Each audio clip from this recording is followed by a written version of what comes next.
Hi, welcome to the bathtub, the first bathtub episode of 2022. And oh yes, you can be up here.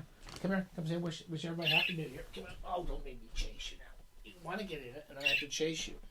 What is the story of that? There's Lucky. I've tried filming this 2 or 3 times now, and it's been an animal meltdown because the mailman showed up outside, so Lucky started howling. Dodo's been chirping because she keeps hearing herself when I replay these things. Anyway, this is Lucky. This is me. It's happy New Year 2022. It's our first episode of the new year. Let's hope to God it's not as it's a better year than the last few years. And Christmas is over. Our bath-taculars are over. It's been a couple weeks since I've done one of these because of 2 things.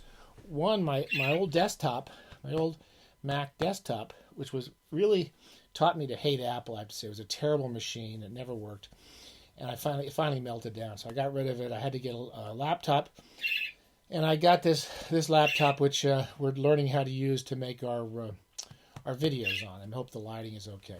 Dodo's incredibly noisy. One of the exciting things of the new year is that my wife went online, and we do all our research on YouTube. Basically, everything we know. If YouTube doesn't teach you something, we don't know it. Lizzie went on last night, and I came home, and she was very excited because she's decided that Dodo's a girl. Dodo's been acting very broody and like kind of violent, actually kind of aggressive, and she's been trying to tear all her hair out. You've probably seen this. And she's been up in the thing. It looks like she's having sex with her toys now. So I think she wants to lay some eggs, basically, is what we got. So we may have to change her name to Dodina. Dodina, maybe. I don't know yet. I'm not going to do it yet. I'm not going to rush to judgment on this, but we're going to work on it. Good luck. You going to sit up here? You can. The mailman's outside. I don't know how I'm going to stop this. I'm going to have to learn how to do everything all over again on the laptop. Anyway, this is our first 2022, and basically I'm just going to say what I did over my Christmas vacation, what I read over Christmas. And I had a pretty good reading holiday. I did something unusual for me, which is I spent a lot of time in the bathtub reading books pointlessly for no reason whatsoever, and tried to have a big break on that. You want to get down now? You can. What do you want to do? You can come back up or you can get down. What do you want to do? Okay. Anyway, it's getting my seat all sorted for this damn camera. Anyway, so what I did is I turned this into a murder mystery holiday, a reading holiday, which is so I read a bunch of murder mysteries, and that's it. That's all I'm going to talk about is what murder mysteries I read.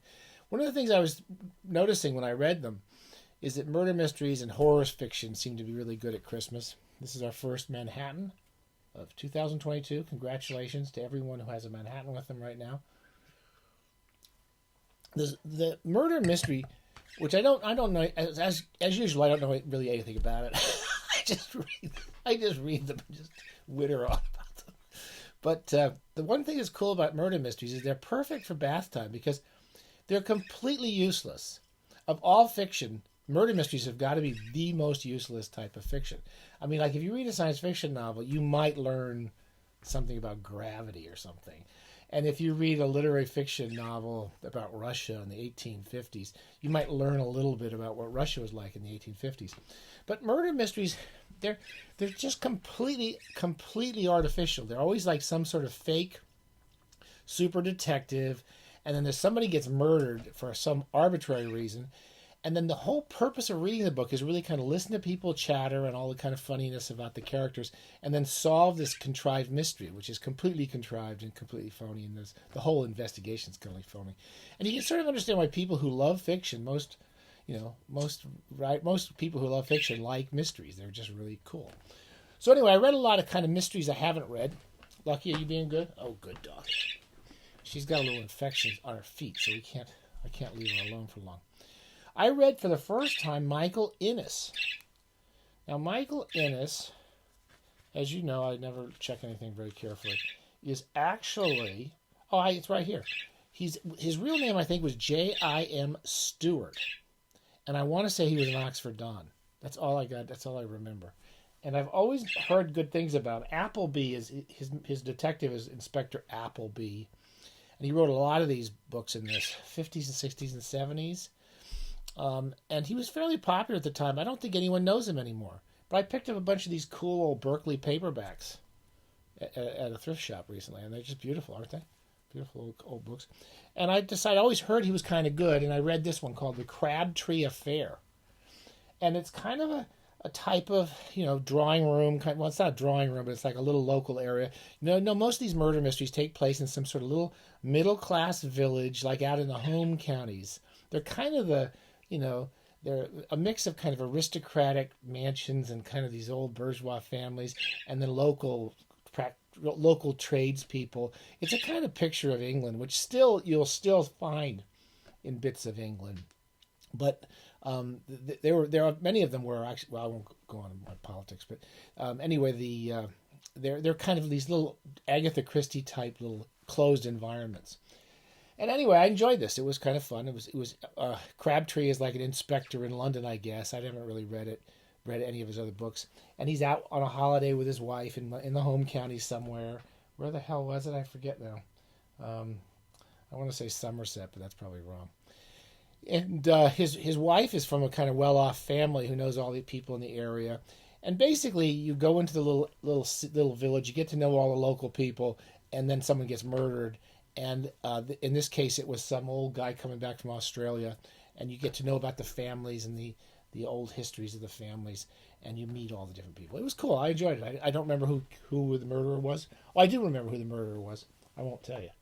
Then that kind of whetted my appetite. So I read the first, I believe this is the first novel of Ruth Rendell.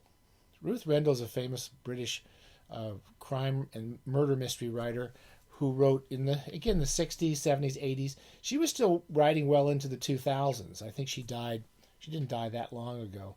And she wrote a lot of books. Cheers. And I read her spottily here and there over the years. She's most famous for her Wexford. So like a lot of like the Michael Innes books, she's famous for these Wexford novels, which I think also take place in some home county somewhere. If you watch all these Brit box murder mysteries, they're kind of the same places. They're these really nice, well-mannered little places with very little industrial ugliness, and they're just kind of old pictures of England like 100 years ago. Anyway, the Wexford books, they're pretty dark. I haven't read them in a long time, and her books are really quite violent and twisted and kind of sadistic and weird and sort of entertaining. I read this to Therapy and the Devil. This was her first book. I wanted to read her early books because they're shorter. And as she got older, she started writing much longer books. And I always thought the longer books were too long. And a murder mystery really should be read in like 2 days. I don't think you should spend weeks and weeks worrying about who killed Roger Ackroyd. You just might as well find out and get it over with. And this one is quite good. It's, again, in a little village. There's quite a violent murder eventually. I found it a little confusing because she sets up a lot of characters really quickly. And what she often does, as I recall, is at the beginning, the first chapter, there's like a short chapter at the beginning where you get some backstory. But you don't know who you get in the backstory of, and it's some weird scene. And eventually, as you read the book, you start to understand it. She withholds a lot of information, which I normally find annoying in a thriller or mystery writer. So she'll describe something happening at one scene, and she'll say, "Oh, and so and so showed up outside," and you don't know who so and so is or what's happened. And then later you find out. So there's a little bit of that manipulation, but I still enjoyed it. And it was kind of a picture of all these different people in this little small community, and someone dies horribly, and why they died horribly. I went on to read. I wanted to read I got these cool Ballantine editions. Can you see that? This is The Sign of the Four. I believe it's the second Sherlock Holmes book. We talked about the first one a while back, A Study in Scarlet, which is kind of a brilliant book. It is a great book in many ways because it's not only a Sherlock Holmes book, but it's about a weird Mormon murder. And I think the whole book holds together very well. He kind of tries to repeat the formula of A Study in Scarlet. What was it called? A Study in Scarlet? Oh, Jesus. My whole brain's going. A Study in Scarlet. He tries to repeat that formula in a way in the sign of the four. And it's very short, and I liked it. And we kind of get to know, it's the second book where Holmes and Watson are hanging out together. And Holmes is doing a lot of drugs in this one. Good going, Lucky. Very good dog. And he's doing his drugs. And the Baker Street Irregulars, I think this is the first time they show up, though they may have been in the first book.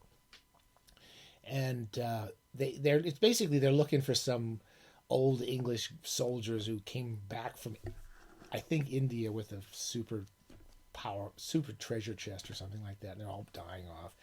Anyway, it was fun. The second half of the book kind of becomes a chase narrative, and then, like A Study in Scarlet, he tries to go back and tell the story of what happened to these old guys years and years ago, and it's not anywhere near as interesting. But I liked it. It's the weakest of the Sherlock Holmes books, as I recall, but I'm kind of reading them in order. It was still fun. It was great at Christmas. Finally, my last Christmas book, I've been picking up all these old Alfred Hitchcock anthologies. Cheers again. My mother used to read these things, and I used to read them as a kid. And you've probably seen the old Alfred Hitchcock TV shows, and they're all kind of gimmicky little murder mysteries, and they're not mysteries so much as little murder events. So there's one, for example, where a guy is a journalist, and he's investigating he's trying to write a book about what it's like to be on death row, and he gets into death row, and it looks like they think he's really on death row. He looks like he's really going to be executed. I mean, there's a little twist at the end.